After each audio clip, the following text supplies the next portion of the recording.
Bharatiya Janata party के बड़े बोले नेता मंत्री, पहले तो उत्तराखंड में ही बड़े बोले मंत्री नेता थे, लेकिन साथ में अब जो है मध्य प्रदेश के लोग भी भाजपा के बड़े आराम शराब बयान दे रहे हैं। कर्नल जो हमारी सेना के ऊपर आपत्तिजनक टिप्पणी करते हो तो उनकी करनी और कथनी में क्या फर्क है, आप बताइए।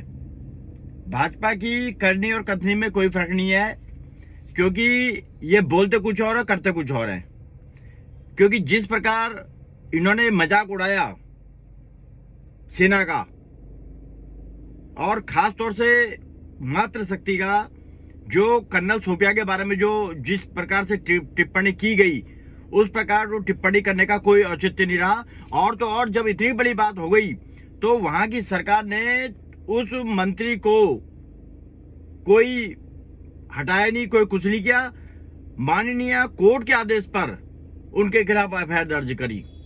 तो क्या मतलब ये सरकार का औचित्य नहीं था कि अगर उस मंत्री ने कोई गलत टिप्पणी की है तो सरकार उनको बर्खास्त करे? तो कहीं ना कहीं सरकार, अभी मैं एक उसमें न्यूज में सुन रहा था कि वो बोले जो कोर्ट कहेगी हमको हम वो करेंगे।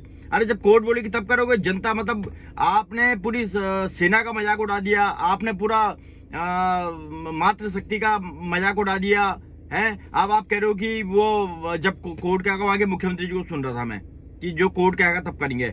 अरे ये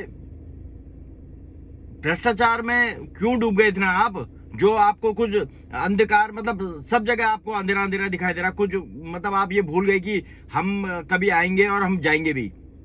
तो इस प्रकार जो टिप्पणी है भाजपा के नेताओं को बिल्कुल शोभा नहीं देता। पूरे उत्तराखंड के अलावा जो है आपने तमाम जगह हम पढ़ रहे हैं कि कहीं कुछ कर दिया, कहीं कुछ कर दिया। आज तो हम डिप्टी सीएम को भी सुन रहे हैं वहां के। तो भारतीय जनता पार्टी को, वहां की सरकार को, मुख्यमंत्री जी, माननीय मुख्यमंत्री जी को, और तो और अगर नहीं तो जो भाजपा का जो इनका संगठन है उसको तत्काल खिलाफ, उनको जो भी बड़े बोले मंत्री हैं या विधायक हैं या डिप्टी सीएम हैं, उनके खिलाफ अति शीघ्र कार्रवाई करनी चाहिए। अगर नहीं करेंगे तो उससे समाज के अंदर और पूरे देश के सेना का भी मनोबल डाउन होता है। जय भारत, जय उत्तराखंड, जय हिंद।